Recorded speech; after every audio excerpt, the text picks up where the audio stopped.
आज की क्लास में हम बात करने वाले हैं प्रोटीन के बारे में। प्रोटीन ये किसी भी जीव के लिए बहुत ही महत्वपूर्ण क्या है, पोषक पदार्थ है। साथ ही साथ शरीर की संरचना, उसके विकास और वृद्धि, इन सभी में प्रोटीन का बहुत ही अमूल्य योगदान है। अब प्रोटीन किस तरीके से वर्क करता है या प्रोटीन की कमी से व्यक्ति में क्या क्या कमियां हो सकती हैं और प्रोटीन का निर्माण किस प्रकार से होता है या हमारी बॉडी में किस प्रकार के प्रोटीन पाए जाते हैं और कितने प्रोटीन हमें बाहर से लेने पड़ते हैं, ये सारी की सारी बातों को आज की क्लास में हम कवर अप करेंगे। सबसे पहले हम बात करें प्रोटीन की, तो प्रोटीन की जो व्युत्पत्ति हुई है या प्रोटीन शब्द का जो जानकारी हमें मिली है प्रोटीन के बारे में, वो जानकारी साइंटिस्ट बर्जीलियस के द्वारा मिली थी। बर्जीलियस ये वो साइंटिस्ट है जिन्होंने प्रोटीन शब्द की क्या की थी, जानकारी सबसे पहले प्रदान की थी। इनका पूरा नाम था जे बर्जीलियस। जे बर्जीलियस ने ही क्या किया था, प्रोटीन के बारे में जानकारी हमें दी थी। यदि बात करें प्रोटीन की व्युत्पत्ति कैसे हुई है, तो प्रोटीन जो है एक ग्रीक भाषा के शब्द, ये ग्रीक भाषा के शब्द प्रोटियास से बना है। जो प्रोटीन है वो ग्रीक भाषा के शब्द किससे बना है, प्रोटियास से बना है। यदि हम बात करें प्रोटीन नाइट्रोजन युक्त क्या होते हैं, बहुत ही जटिल कार्बनिक यौगिक होते हैं। प्रोटीन नाइट्रोजन युक्त क्या होते हैं, जटिल कार्बनिक होते हैं। ये नाइट्रोजन युक्त क्या होते हैं, जटिल कार्बनिक यौगिक, जो कि अल्फा अमीनो अम्ल के व्युत्पन्न होते हैं। ये किसके व्युत्पन्न होते हैं, अल्फा अमीनो अम्ल के क्या होते हैं, व्युत्पन्न होते हैं। प्रोटीन जो होते हैं ये अल्फा अमीनो अम्ल के क्या पाए जाते हैं, व्युत्पन्न होते हैं। अल्फा अमीनो अम्लों से मिलकर ही इनका क्या होता है, निर्माण होता है। यदि हम बात करें जीव की, तो जीव की संरचनात्मक और क्रियात्मक ये दोनों की ही क्या मानी जाती है, इकाई मानी जाती है। मतलब जो प्रोटीन है ये जीव की संरचनात्मक और क्रियात्मक, एक तो स्ट्रक्चरल बात करें और दूसरा क्रियात्मक, मतलब वर्किंग प्रोसेस, क्रियात्मक, ये दोनों ही की क्या मानी गई है, इकाई मानी गई है। मतलब जो प्रोटीन होता है वो किसी भी जीव के विकास के लिए या उसके स्ट्रक्चर को बनाने के लिए, उसकी क्रिया को समन्वित करने की मुख्य इकाई मानी जाती है या मानी जा गई है। यदि हम बात करें मानव शरीर का 15% भाग जो है वो प्रोटीन से बनकर बना है। मानव शरीर का 15% जो भाग है वो किससे बना है, मेनली प्रोटीन से मिलकर बना है। फॉर एग्जाम्पल के पर्पज से अपन समझते हैं, जैसे हम बात करें हमारे शरीर में कोशिका, उत्तक, यहां तक कि रक्त भी क्या हो, में भी क्या पाया जाता है, प्रोटीन पाया जाता है। साथ ही साथ हम बात करें बाल, हड्डी जिसको अपन अस्थि बोले या बोन्स बोले, उपास्थि जिसको अपन कार्टिलेज बोलते हैं, इन सब में क्या पाए जाते हैं, प्रोटीन पाए जाते हैं। यदि बाल में बात करें तो हमें केराटिन प्रोटीन पाया जाता है, केराटिन बोले हैं, केराटिन। अस्थि की याद बात करें तो इसमें ओसीन प्रोटीन पाया जाता है। उपास्थि जो कि हड्डी, दो हड्डियों को, दो बोन्स को आपस में क्या करके ये जोड़ती है, यदि उसकी बात करें तो उसमें कॉड्रिन नाम का एक प्रोटीन क्या होता है, पाया जाता है, कॉड्रिन। साथ ही साथ यदि हम बात करें जो रक्त की, तो रक्त में हीमोग्लोबिन प्रोटीन पाया जाता है जो कि रक्त को लाल रंग प्रदान करता है, हीमोग्लोबिन। मतलब हम बोल सकते हैं कि किसी भी जीव की संरचना में, उसकी क्रियात्मक इकाई में सबसे बड़ी भूमिका किसकी होती है, प्रोटीन की होती है। आप यहां से अनुमान लगा सकते हैं कि बालों, अस्थि, उपास्थि, रक्त, इन सभी की सभी चीजों में क्या पाया जाता है, प्रोटीन पाया जाता है।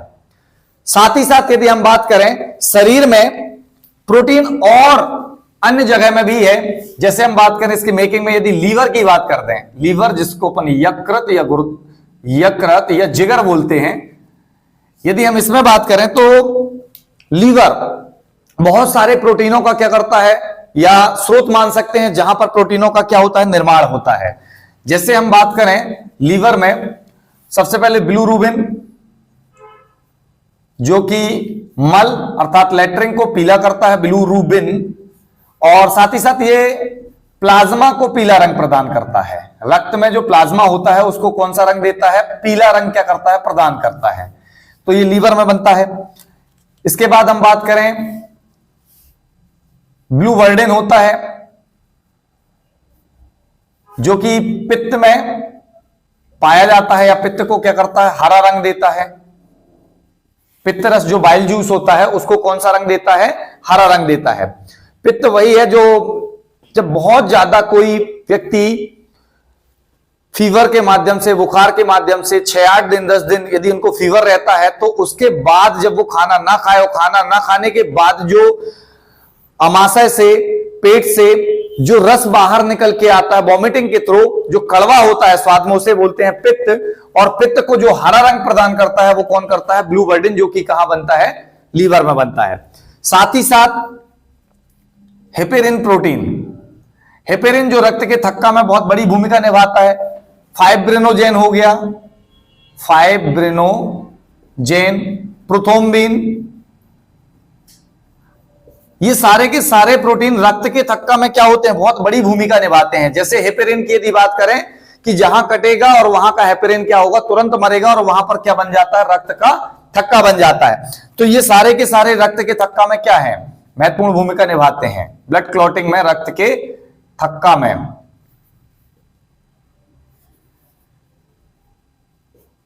रक्त के थक्का में बहुत बड़ी भूमिका निभाते हैं। साथ ही साथ यदि हम बात करें एक जैसे एग्जांपल में ले सकते हैं दूध में, जो कि अपन मिल्क लेते हैं तो उसमें भी कैसीन प्रोटीन पाया जाता है। दूध में कौन सा प्रोटीन होता है, कैसीन प्रोटीन पाया जाता है। तो प्रोटीन किसी भी जीव के विकास के लिए, उसकी वृद्धि के लिए बहुत ही आवश्यक क्या मान सकते हैं, पोषक पदार्थ मान सकते हैं। यदि बात करें कि प्रोटीन का जो निर्माण हुआ है वो मेनली 20 अमीनो अम्लों से, 20 प्रकार के अमीनो अम्लों से क्या हुआ है, इसका क्या हुआ है, निर्माण हुआ है। जो हमारे बॉडी में या मनुष्य में 20 प्रकार के, अपन ऐसा बोल सकते हैं अमीनो अम्ल ना बोल के, 20 प्रकार के प्रोटीन पाए जाते हैं। मनुष्य में कुल मिलाकर कितने प्रकार के, 20 प्रकार के प्रोटीन क्या होते हैं, पाए जाते हैं। अब 20 प्रोटीन में क्या होता है कि जो 10 प्रोटीन है उसका निर्माण तो मनुष्य के किसमें हो सकता है, पेट में ही होता है, या बोल सकते हैं बॉडी में ही उसका क्या होता है, संश्लेषण होता है। तो 10 प्रोटीन तो मनुष्य में खुद से ही संश्लेषित हो जाता है, का संश्लेषण शरीर में हो जाता है। और यदि हम बात करें जो 10 प्रोटीन जो नहीं है, जो बाहर से हमें भोजन के रूप में क्या करने पड़ते हैं, लेने पड़ते हैं, तो 10 प्रोटीन हमें कहां से लेने पड़ते हैं, बाहर से लेने पड़ते हैं।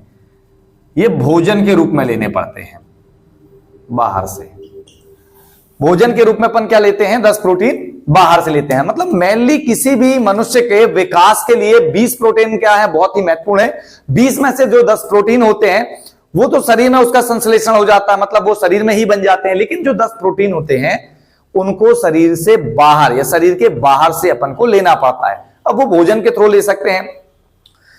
जैसे कि प्रोटीन के यदि स्रोत की बात करें, किस तरीके से अपन प्रोटीन लेते हैं, तो जैसे सोयाबीन हो गया, ये स्रोत की यदि बात करें, अच्छे स्रोत माने जाते हैं। जैसे सोयाबीन हो गया, मूंगफली हो गई,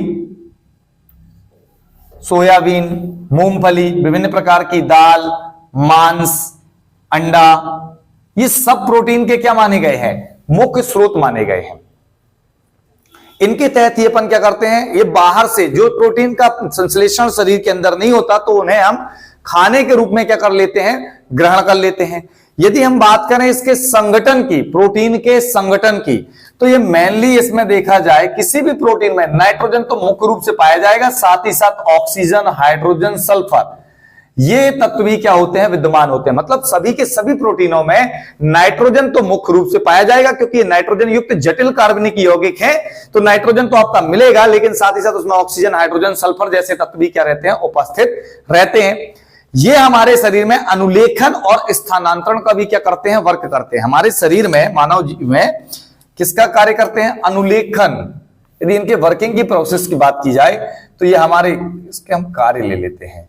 कार्य क्या क्या है, तो शरीर में किसका कार्य करता है, एक तो पहले बोला है अनुलेखन का, स्थानांतरण का। मतलब हमारे बॉडी में जो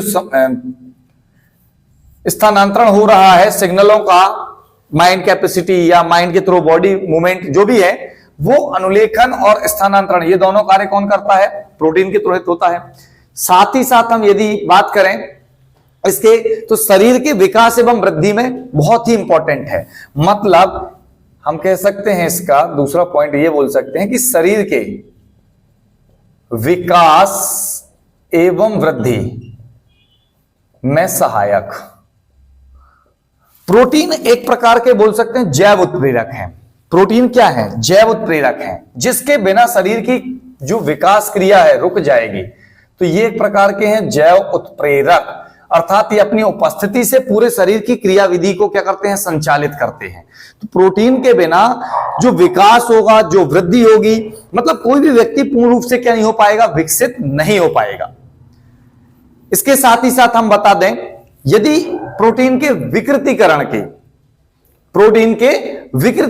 प्रोटीन कब तक तुम्हारे शरीर में व्यवस्थित रहेगा और कब नष्ट हो जाएगा, तो प्रोटीन के विकृतीकरण, इस बात को भी देखते हैं। विकृतीकरण में यदि बात करें, यदि प्रोटीन को क्या कर दिया जाए, गर्म कर दिया जाए, पहली चीज तो उसको क्या कर दिया जाए, गर्म करने पर तो वो क्या हो जाएगा, नष्ट हो जाता है, प्रोटीन नष्ट हो जाता है। या प्रोटीन में अपन अम्ल हो गया, क्षार हो गया या लवण हो गया, इन सभी चीजों को यदि मिला दें तो भी प्रोटीन क्या हो जाएगा, नष्ट हो जाएगा। मतलब एसिड, बेस, सॉल्ट कुछ भी है, इनको मिला देने से या प्रोटीन को गर्म कर देने से उसकी जो क्रियाशीलता होती है, जैविक क्रियाशीलता, वो ऑटोमेटिक ही क्या हो जाती है, समाप्त हो जाती है। तो ये तो हो गया उसका विकृतीकरण या उसके प्रोटीन के नष्ट होने की। मतलब किसी भी जीव में यदि प्रोटीन जो लेता है, यदि उसको अपन गर्म कर दें अंदर या बॉडी में, प्रोटीन कोई गर्म प्रोटीन ले ले, तो उसके लेने या लेने से कोई फायदा नहीं मिलने वाला। अब यदि हम बात करें इसके वर्गीकरण की, तो मेनली इसको 3 प्रकार से क्या किया है, विभाजित किया गया है। इसके वर्गीकरण की और बात कर लेते हैं, तो 3 भागों में बांटा गया है। एक होता है सरल प्रोटीन, एक होता है संयुक्त प्रोटीन या संयुग्मी प्रोटीन, और एक होता है व्युत्पन्न प्रोटीन। अब ये तीनों प्रोटीन किस प्रकार से होते हैं, जो सरल प्रोटीन होते हैं वो मुख्य रूप से अमीनो अम्ल से ही बने होते हैं। जो सरल प्रोटीन होते हैं वो मुख्य रूप से कैसे बने होते हैं, अमीनो अम्ल से। जैसे एल्ब्यूमिन्स, एग्जाम्पल के तौर पर अपन लिख सकते हैं एल्ब्यूमिन्स। साथ ही साथ इसके अंतर्गत आ जाता है ग्लोबुलिन्स,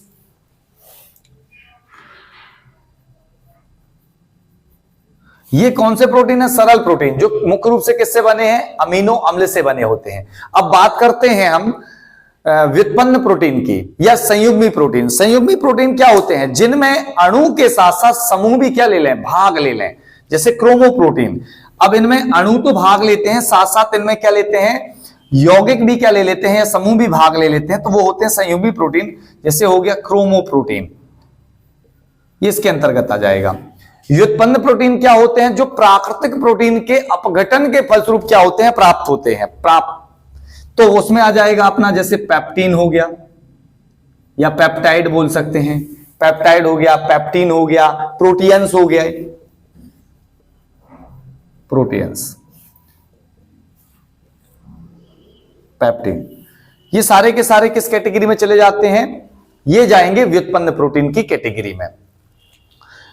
तो आज की क्लास में हमने देखा कि जो प्रोटीन है उसका संश्लेषण वो किसी भी जीव में किस प्रकार से वर्किंग करता है, ये टूटी फूटी हड्डियों की मरम्मत करता है। मतलब हम बोल सकते हैं कि हमारी पूरी बॉडी को समन्वित और संचालित करता है। नमस्कार।